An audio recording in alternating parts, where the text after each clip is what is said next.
Cedo la palabra a la señora Kayoko Gotoh para su intervención. Madam President, Excellencies, only last week, the Secretary General alerted this Council to the serious risk of further escalation of the war in Ukraine, including to the broader region. Last Friday, a dangerous incident crystallized our oft-stated warnings about potential spillover of the war.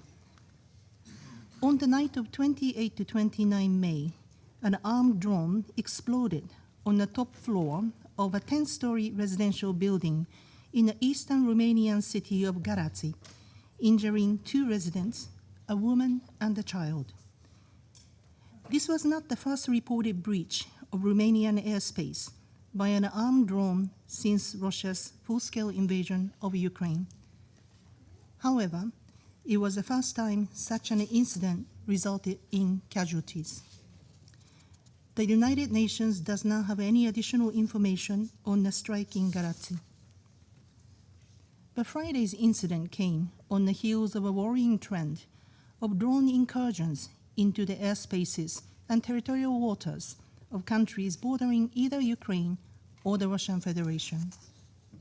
Over the past 12 months, such incidents have been reported by the authorities in Moldova, Latvia, Lithuania, Estonia, Finland, Poland, Kazakhstan, and Belarus, as well as in countries in the wider region, Bulgaria, Greece, and Turkey. Madam President, the United Nations strongly condemns all attacks on civilians and civilian infrastructure. Such attacks, wherever they occur, violate international humanitarian law and must cease immediately. Civilians must be protected at all times. Madam President, the Galați incident comes amidst a sharp escalation of large-scale missiles and drone attacks by the armed forces of the Russian Federation on Ukrainian towns and cities, resulting in ever-worsening toll of civilian casualties and destruction of civilian infrastructure. There has also been a marked increase in Ukrainian attacks on military, energy, and industrial infrastructure in the Russian Federation, which have reportedly resulted in a growing number of civilian casualties and damage to civilian infrastructure. As the Secretary General stressed last week, the dangerous trajectory of escalation and intensification that we are witnessing today risks getting out of control. The current course must change. Madam President, the risk of miscalculation is particularly dangerous for the safety of nuclear facilities. Such risk has only increased in recent days. On 30 May, the International Atomic Energy Agency, IAEA, was informed by the Zaporizhzhia nuclear power plant that a drone struck a turbine building at the site, reportedly causing a hole in its wall. This was the first such attack within the plant's perimeter since April 2024.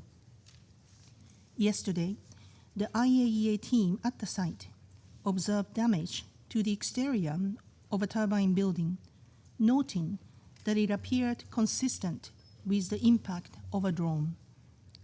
We echo the deep concern expressed by the IAEA Director General over this serious incident that endangered key nuclear safety principles. Attacks on nuclear sites are reckless and unacceptable. They must stop immediately to prevent any risk of a nuclear accident. Madam President, amidst heightened tensions, it is incumbent on all concerned to act responsibly and to refrain from any action that could destabilize the situation further. As the Secretary General emphasized last week, we urgently need immediate steps toward de-escalation, leading to a full and unconditional ceasefire. To that end, we urge dialogue and negotiations to resume at once. Diplomacy needs to be given a meaningful chance to create conditions for achieving peace in Ukraine, a peace that is just lasting, and comprehensive, in line with the Charter of the United Nations, international law, and relevant UN resolutions. A peace that contributes to a more stable regional and international environment. The United Nations will continue to fully support all meaningful efforts to that end. Thank you. Doy las gracias a la señora Gotoh.